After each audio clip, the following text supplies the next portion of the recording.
niggas, baby.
A lot of people been making comments from last week, the first installment of the Made Men Part 1 memoirs.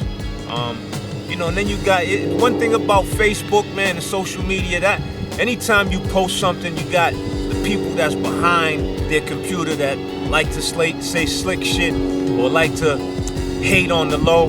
So there's been a couple of comments of, why am I talking about things that happened 16 years ago or something like that.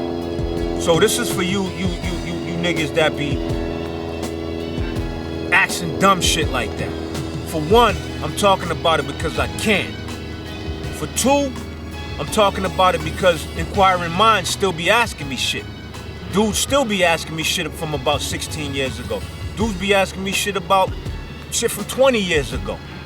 So if motherfuckers wasn't asking me, or there wasn't some shit that wasn't clear about it, then I wouldn't address it. Going on, so we tuned into another episode of Word is Born with Twice Style. Truth be told, tu gran pana for my Spanish people. We're gonna talk about, I'm addressing a lot of different things, man, in my life, in the industry. People talk about Boston a lot, from the times when RSO and Made Men was heavy doing our thing in the rap game.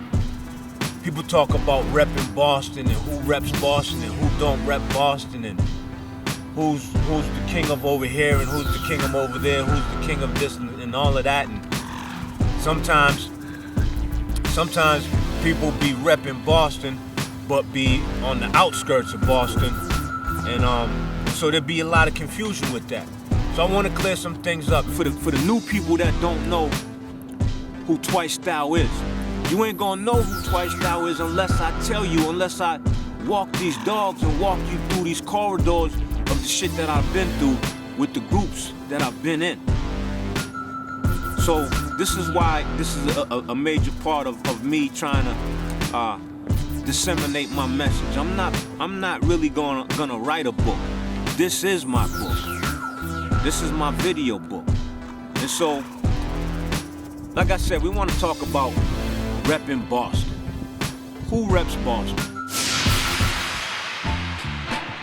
When it comes to the Bloody Bean, I really would like to know if who rep Boston more than the almighty RSO, more than the undisputed Made Men. I wait for that answer. As far as who, not who's from here, who rep Boston outside of Boston. Not you're from here and you rep Boston at a show in Cambridge or a show in Medford or Brockton or whatever. Did you rep Boston outside of the state? And if you did, who knows about it? So we're known for that. We're known for repping inside the bean, outside the bean. I could take y'all back to an episode with EPMD. When EPMD first came here, Eric and Parrish. EPMD came here a while back, man. They came to do a show out in Lynn. I forgot the name of the venue. But they came to do a show. And Boston's rep back then was banging. Y'all new dudes gotta understand, like this ain't the rep that y'all carrying on, or the rep that y'all think y'all putting up for Boston already been solidified. And that's not trying to take nothing from y'all, but you gotta know the history to know where you're going. And so, you know, they got here. We went and scooped them up from the airport. So we got to the venue. Actually, before we even got to the venue, when we scooped them up from the airport, the first thing Eric Sermon said to me was like, yo, are we gonna be safe? Is it safe here? I'm like, yeah, y'all with us, everything's cool. He took his chain off his neck and said, yo, while we're here, you can wear this. Who does that? Yo, who does that, man?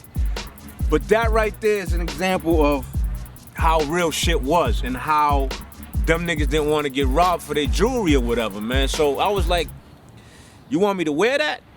Eric Sermon was like, yeah, man, you know, we know how you niggas is here, and da-da-da-da, and I just don't want to get robbed. So I wore the chain for the time he was here, ended up giving it back to him at the end. But that's just an example of how real Boston's reputation has been over the years. Me, I've been all over the world, and I ain't never took my jewelry off to ask another man to wear it while we're in his city. I don't know how rap niggas do that, man, but this rap game got a lot of moving parts to it, man, that's not real. And a lot of niggas put out records and saying certain shit on their records and certain imagery, and that don't be them.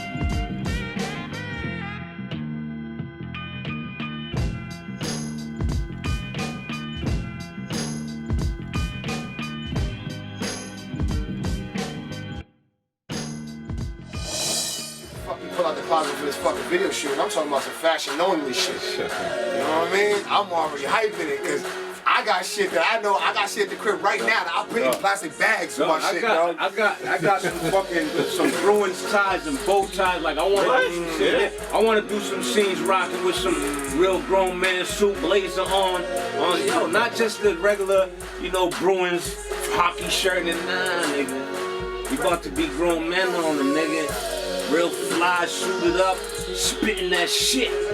Like, oh, you think niggas can't spit shit when niggas got a suit on? Nah, dog, we coming hard, man. It's a whole new. And I even told him, you know we was about to get back in the lab on my new shit. Yeah. I'm putting that on hold so we could do this because I see a better vision with this than to go back and start working on my solo shit. I'm for the greater good, man. I know when it be like, and the opportunity for us, I appreciate this shit too. To me, is a better look. I think it's just what we need right now. I'm not even concerned about my album right now. My new album. Competition's really not a rivalry. Boston is a galaxy. Our enemies ante up. Sam Adams brew it, then we drink it from a Stanley Cup. Titletown, shut it down, and we don't give a fuck, yo. Throw parades every day and ride around in duck boats. I take pride in my state and in my city. This is a toast. It should have been a Sammy Adams, but we'll get that endorsement.